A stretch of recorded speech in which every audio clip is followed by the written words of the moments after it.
वार्ता करने का एक उद्देश्य यह भी है कि अभी तो चुनाव स्टार्ट हुआ है, कलेक्ट्रेट कचहरी में मत पड़ रहा है पोस्टल बैलेट से। पोस्टल बैलेट में मत पड़ता है तो गोपनीय मत होता है कर्मचारियों का, लेकिन वो जो लिफाफे में मत जो पड़ रहा है कर्मचारी दे रहे हैं, उस लिफाफे के ऊपर कुछ अधिकारी जो है वो सिग्नेचर करवा रहे हैं, लिफाफे के ऊपर सिग्नेचर करवा रहे हैं। मेरी जब बात हुई एक अधिकारी से तो कह रहे हैं कि बड़े वाले लिफाफे में हम सिग्नेचर करवा रहे हैं और वो तो सिग्नेचर होगा। तो मैंने कहा कि जो अंदर डाल रहे छोटा सा जो जिसमें मत पड़ता है उसमें तो होता नहीं है, ये तो मतदाताओं की गोपनीयता भंग करने की साजिश है। तो कह रहे नहीं उसमें हम नहीं डाल रहे हैं। लेकिन मैंने अपने मतदाताओं से बात की है, एक भाई ने मुझे बताया है कि छोटा लिफाफा जो है जिसमें मत पड़ता है उसके ऊपर भी सिग्नेचर करवा रहे हैं, भयभीत कर रहे हैं मतदाताओं को, ताकि अधिकारियों को पता चले कि किसने भाजपा को वोट दिया और किसने समाजवादी को वोट दिया, और इस तर्ज पर फिर उनको सताया जाए, उनको प्रताड़ित किया जाए। इस तरह से धांधली शुरू हो गई है। भारतीय जनता पार्टी का धांधली के साथ बड़ा पुराना नाता है।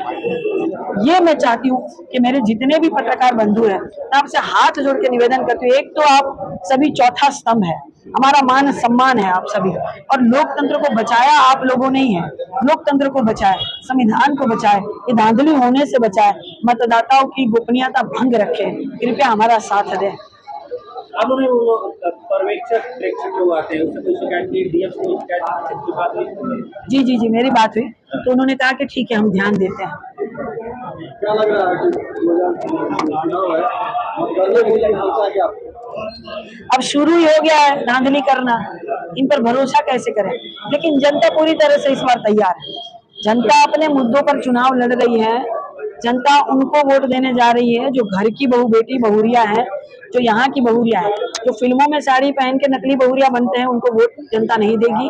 जो बाहरी है सांसद जी जौनपुर के हैं उनको वोट नहीं देंगी। सांसद जी अपनी सांसद निधि कहाँ खर्च किए उसका हिसाब जनता को नहीं देंगी, तो जनता वोट नहीं देंगे तो जनता वोट क्यों करेगी। सांसद जी कहते हैं गरीबों के पसीने से बदबू आती है, निषादों के पसीनों से बदबू आती है, तो निषाद समाज अपना मान सम्मान खोकर उनको वोट क्यों दे।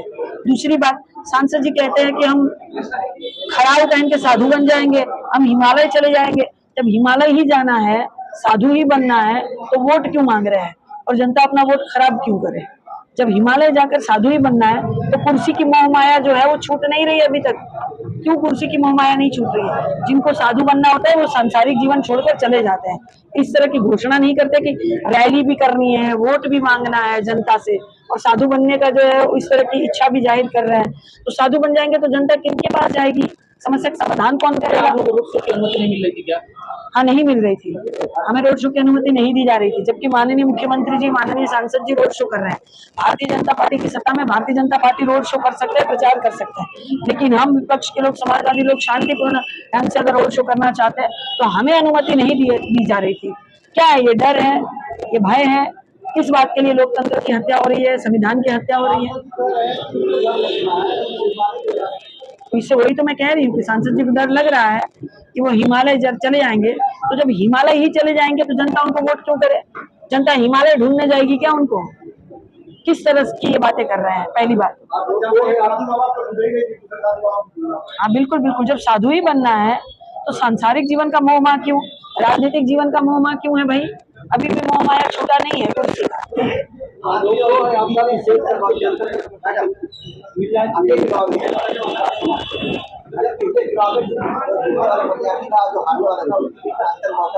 अब उल्टा हो जाएगा, हाँ उल्टा हो जाएगा।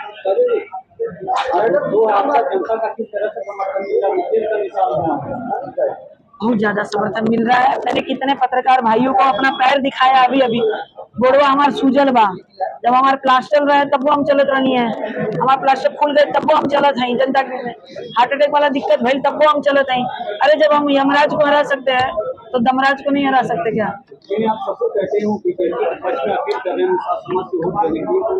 नहीं, वे माननीय संजय जी हमारे ससुर है, सदैव पूजनीय है, वो हमारा साथ दे रहे हैं, पूरी तरह से हमको आशीर्वाद दे रहे हैं। नहीं, देखिए ऐसी कोई बात नहीं है। मेरी जनता चुनाव लड़ रही है, मैं तो माध्यम हूँ, बस मैं चेहरा मात्र हूँ, नाम मात्र हूँ। लड़ तो जनता रही है, जनता वर्सेस सत्ता का चुनाव चल रहा है और जनता जीत रही है। कौन सा समीकरण आपको जिता रहा है? पिछली बार जैसे मैं यहाँ की लोकल हूँ, मैं यहाँ की बहुरिया हूँ। माननीय सांसद जी फिल्मों में बहुरिया बनते हैं, मैं तो यहाँ की बहुरिया हूँ। दूसरी बात, मैं जनता के बीच में रहती हूँ, सुख में दुख में, चुनाव हो या चुनाव ना हो, मैं जनता के बीच में सदैव निरंतर चलती हूँ। पैर सूजा है, मैंने कितने पत्रकार भाइयों को दिखाया, पैर उन्होंने दिखाया है, पैर सूजा है, मैं फिर भी जनता के बीच में चल रही हूँ। ये एक समीकरण है। अगर आप नेता बने हैं, आप जनता के बीच में रहिए, उनकी समस्या का समाधान करिए, तो ये समीकरण है जो जनता हमको जिताएगी। क्या? अरे वो बाहर ही है, वो जाके जौनपुर में वोट देंगे, यहाँ का देंगे। साधु बनना चाह रहे हैं, हिमालय जाना चाह रहे हैं, दूसरे का भी वोट खराब कर रहे हैं। तो सही बात है, जब बताता ही नहीं है तो वो पूरा कैसे?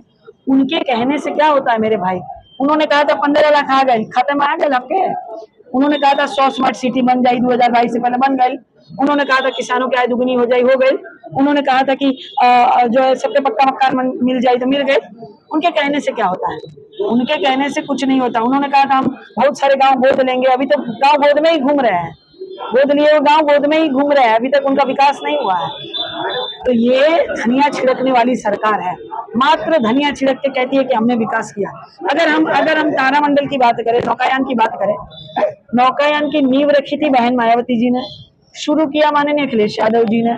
अब ये बात वो हो गई कि एक पुलाव पकाना है, तो गैस चालू किया बहन मायावती जी ने, पूरा का पूरा पुलाव पकाया ग्रेवी के साथ माननीय अखिलेश यादव जी ने। और भारतीय जनता पार्टी धनिया छिड़क के कहती है कि पूरा पुलाव हमने बनाया, हर एक चीज का श्रेय इनको लेना है। फीता कटा हुआ उद्घाटन किया हुआ का री उद्घाटन करके कहती है ये हमने किया है, तो ऐसे नहीं चलता है ना।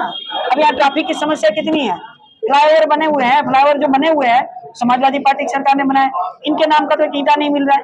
इन्होंने कहा था कि हम मेट्रो चलाएंगे, ईटा ढूंढे थे भैया, आपको मिल जाए तो तनी फोटोवा वोटवा हमको दे दीजिएगा, हम भी वायरल करके जरा अगरबत्ती कर दें ईटा को। ईटा ढूंढे थे मेट्रो ट्रेन के, ईटा मिलल कहीं? मेट्रो ट्रेन का ईटा देखा आपने? तो ये कहते हैं कुछ करते कुछ है, इनकी करनी और कथनी में जमीन आसमान का फर्क है। पार्टी शिकायत करेगी जिस तरह से कर्मचारियों को वोटिंग के समय डराया जाए? बिल्कुल बिल्कुल शिकायत हम करेंगे, बिल्कुल करेंगे, हमने शिकायत कर भी दी है।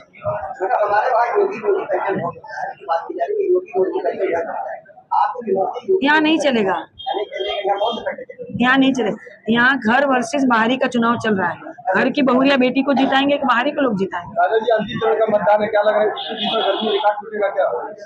बिल्कुल, गर्मी तो चुनाव की है, लेकिन लू ना हमको रोक नहीं पाएगी। गर्मी, इतनी गर्मी 49 डिग्री है आज, तो वो भी हमको नहीं रोक पाएगा। ठंडी हमको नहीं रोक पाती है, पैरवा चोट हमको नहीं रोक पाती है, हार्ट अटैक हमको नहीं रोक पाता है, हमको कोई चीज कभी नहीं रोक पाती है। मैं जनता के बीच में निरंतर सदैव चलती हूँ। इसी तरह गोड़ सूजा है, 15-15 घंटे में गाड़ी के बोनेट के ऊपर खड़ी रहकर प्रचार कर रही हूँ। कोई चीज मुझे जनता के बीच में जाने से, उनके सुख दुख में उनके बीच जाने से कोई चीज मुझे नहीं रोक पाएगी। बिल्कुल बिल्कुल, मतदाताओं से अपील करना चाहती हूँ कि 1 जून को मतदान अवश्य करें। 1 जून को जन्मदिन है, तो हमको तोहफा चाहिए, आपका आशीर्वाद। मतदान अवश्य करें, पहले मतदान फिर जलपान। 14 साल से मैं संघर्ष कर रही हूँ, एक महिला होकर थोड़ी दया कीजिएगा। 14 साल में श्री रामचंद्र जी का वनवास खत्म हो गया था, हमारा वनवास कब खत्म होगा, इसका जवाब आप ही सब देंगे। क्योंकि गठबंधन बीजेपी बढ़िया कानून लाए और साधन हिसाब के साथ में सीएम लगाने की कोशिश कर रहे हैं। कौन कह रहा है? उनके कहने से कुछ नहीं होता। 15 लाख आ गए खाते में, उनके कहने से कुछ नहीं होता। बीजेपी जो कह रही है 400 पार, कुछ चेतावनी दे रही है। जैसे कहा था बेटी बचाओ, ये चेतावनी था कि भारतीय जनता पार्टी की सरकार आ रही है, अपनी अपनी बेटी बचाओ। माननीय रवि किशन जी अपनी बेटी को नहीं बचा पा रहे हैं, अपनी पत्नी के मंगलसूत्र का जो मान सम्मान नहीं रख रहे हैं, वो दूसरों के मंगलसूत्र पर कैसे बोल सकते हैं? उनकी पत्नी, उनकी बेटी दर दर की ठोकरें खा रही है। एक मेहरी को छोड़ के रखे, दूसरी मेहरी के साथ रह रहे हैं, 4 लड़का के साथ रह रहे हैं, एक बिटिया को छोड़ रखे, उनको न्याय कौन देगा? वो जो कहते हैं ना कि 400 पार, वो कह रहे हैं कि अब की भारतीय जनता पार्टी की सरकार आ गई तो लहसुन हुई 400 पार, कड़ू तेल हुई 400 पार, दाल हुई 400 पार, टमाटर हुई 400 पार। चेता रहे हैं आपको, वो आपको चेतावनी दे रहे हैं। मैं बस इतना ही कहना चाहती हूँ कि I have struggling for 14 years. Even Sri Ramachandra ji's exile also ended in 14 years. When will my exile end? my people will decide how long my Excel will last. Thank you so much. Thank you.